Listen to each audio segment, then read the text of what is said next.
Beats Powerbeats Pro 2 are a $250 or pound heart rate monitoring earbud, promising to revolutionize your workout. But after testing them for 3 weeks, there are a few things I'm not so sure about.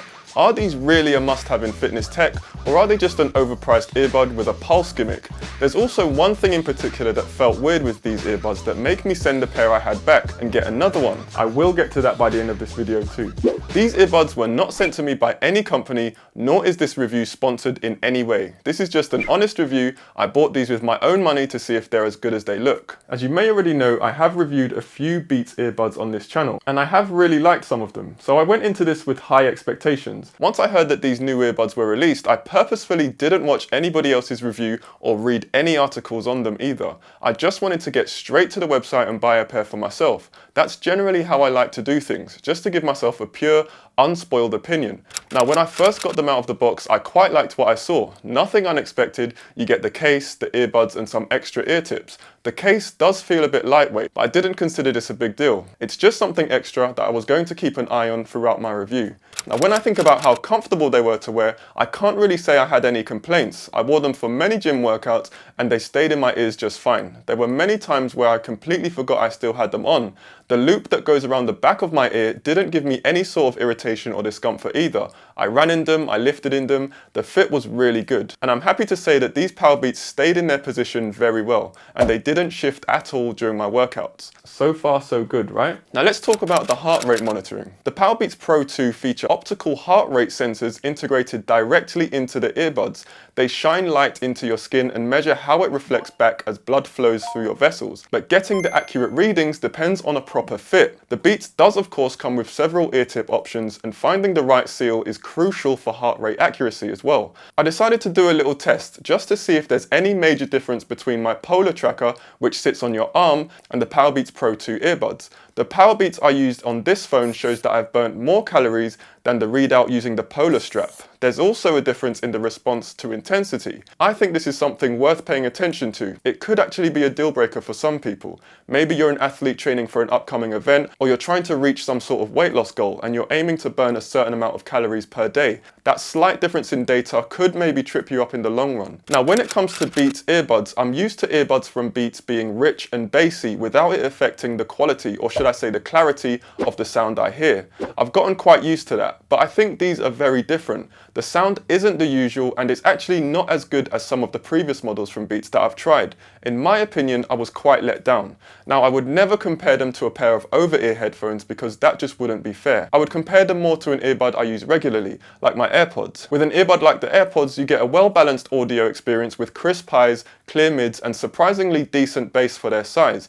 I didn't get that with these. My music just wasn't a pleasure to listen to, and I don't feel like the sound quality is a strong point with these at all. I did play around with the EQ settings in the iPhone Music app just to try and get my music to sound the way I like it, but it still didn't sound how I expected or wanted it to be. Now let's get on to the battery life. Now, during the 3 weeks I've had these earbuds, the battery life has been okay. Nothing that I wouldn't expect. I wore them for 4 workouts in the week, and I only charged them fully once per week, which is pretty similar to the amount of use I get with my AirPods. I have no complaints with the amount of battery life you get with these. It's great, but it's quite dramatically affected with heart rate monitoring turned on. It did mean I had to charge them a little bit more frequently, maybe 1 extra charge in the week to top it up, but that was just fine. It wasn't a problem to charge them when necessary because, of course, these have a USB-C charging port, and charging doesn't take long at all because these have quick charging too. If you're short on battery, you can charge them for 5 minutes and get 1.5 hours playback out of them. Maybe that goes down to 1 hour if you're using the heart rate monitor quite a lot, but in all truth, I didn't use the heart rate monitoring function for the whole time. I only used it when I was working out. Another thing they have is wireless charging too, so if you have that set up already, even better. I'm curious to know, how many times a week do you charge your earbuds? On an average week, I'd say I charge mine maybe once a week, but it's just interesting to know what everyone else is out there doing. Drop a comment and let me know. And let's talk about the app experience. Now, I use an iPhone, but I also tried using them on an Android just to see what the difference in experience was like. There were some things that were tricky. For instance, setting the Beats heart rate monitor up with some apps on iPhone was a bit of a headache. On Android, it was much easier. The Android app is completely standalone, which you have to download separately. But of course, if you're on an iPhone, it's all built in. Of course, because these are an Apple product, so the functions feel more fluid as opposed to having to download a standalone app. On Android, just like with the AirPods, you have your transparency mode and noise cancelling, and this is where my issue came with them.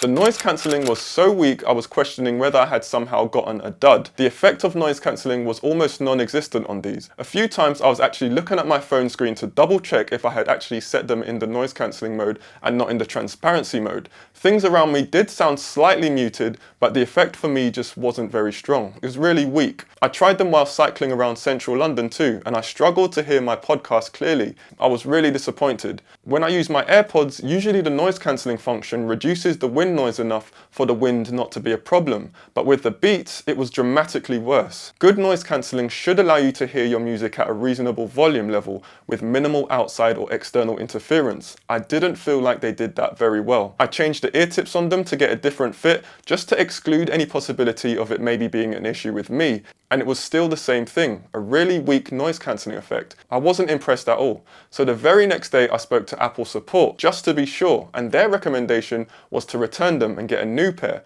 So I did. I returned them and bought another pair, electric orange, £250. They came the very next day. Was the new pair any better?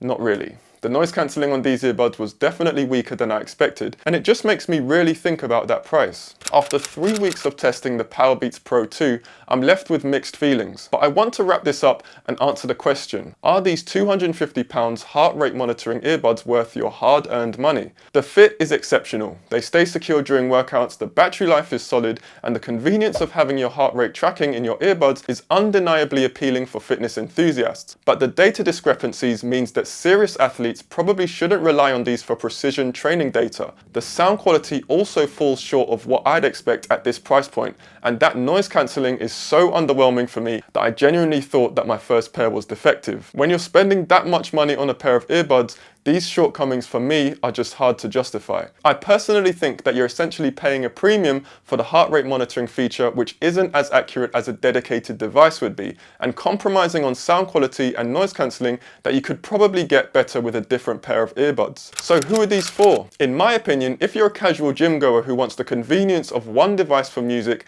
and basic heart rate tracking, and you prioritize fit over audio quality, these might work really well for you. But if you don't prioritize audio quality, there are tons of earbuds out there that you can get for a fraction of the price that these sell at. If you're serious about your training data or audio experience, you'd be better off with separate devices, a dedicated heart rate monitor, and a pair of earbuds that excel at what earbuds should do best, delivering great sound quality, and if they advertise it, great noise cancellation too. Don't get me wrong, I wanted to love these, especially given my positive experience with previous Beats products, but at this price point, I didn't feel like the Powerbeats Pro 2 delivered the complete package that they promised. And I know a lot of people will disagree, but that's just what I've experienced. I will put 2, maybe 3 alternatives to these earbuds in the description if you need them. So with that being said, thank you for watching, and as usual, I'll see you on the next one.